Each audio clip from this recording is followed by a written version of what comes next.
juste là-bas et nous allons rejoindre Jacques Parienté. Bonjour. Bonjour. Alors vous êtes le maître des lieux assez étonnants où nous sommes. Regardez, on a l'impression d'être dans du Zola, un chantier naval qui descend avec la berge encore sauvage, non empierrée. C'est rarissime en Île-de-France de voir la Seine comme ça. Cet endroit, on a l'impression d'être au début du siècle. Il date d'avant du siècle dernier même, hein. Enfin du 18e siècle. Hein. Du 18e siècle. Ouais.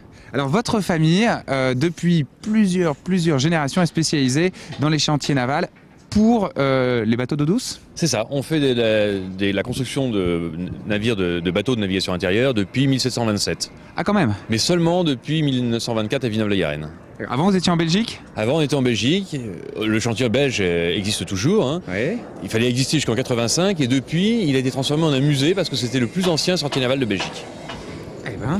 Et là vous êtes le plus ancien chantier naval d'Île-de-France en activité ou pas? Non, je ne pense pas qu'on soit le plus ancien les anciens propriétaires du chantier naval du Nord qui faisaient la réparation de péniches en bois, ouais. Je ne sais pas leurs origines. Voilà. D'accord. Alors, ce chantier naval, ici, fabrique des bateaux, restaure des bateaux. Quelles sont vos activités? On fabrique et on restaure. Quel type de bateau? Alors on a trois clientèles, on a les bateaux logements, il y en a un millier de familles sur la région parisienne qui vivent sur des bateaux logements, on a les mariniers qui font du transport de marchandises, et on a les bateaux à passagers, qu'on appelle souvent des bateaux mouches, à tort, qu'on construit et qu'on répare. Alors est-ce que vous savez, parce que j'entends 50 000 histoires différentes là-dessus, d'où vient cette expression des bateaux mouches d'ailleurs? Je l'ai su. On m'a parlé d'une histoire de mouche lyonnaise, d'un truc qui se passait du côté de Lyon. Et alors quand on a été demandé dans plusieurs autres émissions, à chaque fois on demande et à chaque fois on a une explication différente. Je me suis dit peut-être qu'on va en avoir une nouvelle encore, non? Je ne suis pas sûr de la vraie. Bon, non. Alors d'accord, on continue sur votre vrai cœur d'activité. Là, le bateau sur lequel vous êtes en train de travailler, qu'on va aller découvrir tout à l'heure, c'est quoi? C'est le Paris en Seine. C'est un bateau à passagers, navigant, restaurant, qui va faire des croisières sur Paris et qu'on a entièrement conçu, tous les plans, tous les calculs et la réalisation. Donc là, on est vraiment en phase de finalisation. Oui, tout à fait. Alors, on va profiter qu'on est dans cet endroit pour essayer de comprendre comment un bateau comme ça va ensuite être mis à l'eau, comment ça fonctionne.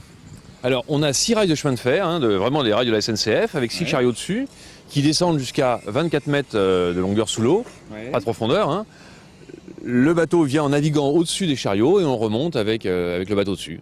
Vous avez des plongeurs au moment quand vous voulez remonter le bateau pour aller bien le positionner, etc. Non, ce sont des bateaux à fond plat, donc il n'y a pas besoin d'une position très précise. Il y a des tubes sur les chariots qui limitent, qui limitent la position et le bateau vient contre les tubes et après on remonte le bateau. Et après vous remontez les wagons comme ça. C'est ça, on remonte un seul homme avec un bouton, on remonte les 250 tonnes éventuellement du bateau. Et après on le lève d'une dizaine de centimètres, on le pose sur des chaises, on redescend les chariots et on peut prendre un autre bateau.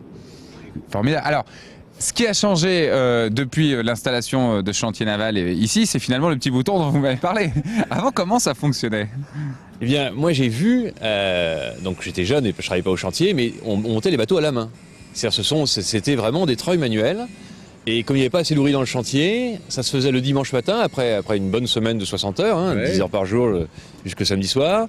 Et le dimanche matin, quand il y avait un tirage à terme, il y en avait beaucoup moins souvent que maintenant, on faisait appel aux ouvriers du chantier à côté pour tous ensemble, à la manivelle, remonter le bateau. Et ça durait une demi-journée, une journée. C'était sur des rails en bois, enfin voilà, c'était tout un... Et c'était une espèce de grande fête en fait autour. C'était un gros boulot, quoi. Les gens étaient épuisés, quoi. J'ai remonté un bateau de 100 tonnes à la force de la main, quoi. C'était énorme. Et on se faisait pas aider par quelques chevaux? Non.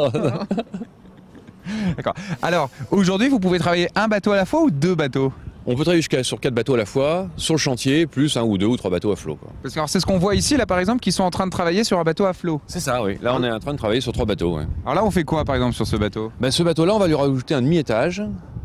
Et on est en train de démolir la partie arrière pour pouvoir reconstruire un demi-étage pour l'agrandir, quoi. Pour en faire un bateau d'habitation? C'était une salle de réception. Ça appartient à un comité d'entreprise et qui a sa propre salle de réception qui appartient au comité. Ouais. Eh ben, c'est grande classe quand même, hein. On ne dira pas quelle entreprise. On va aller découvrir le chantier naval. Si vous voulez bien nous emmener découvrir le bateau en fabrication, par exemple? Avec plaisir. Très bien. Alors on se retrouve dans quelques instants.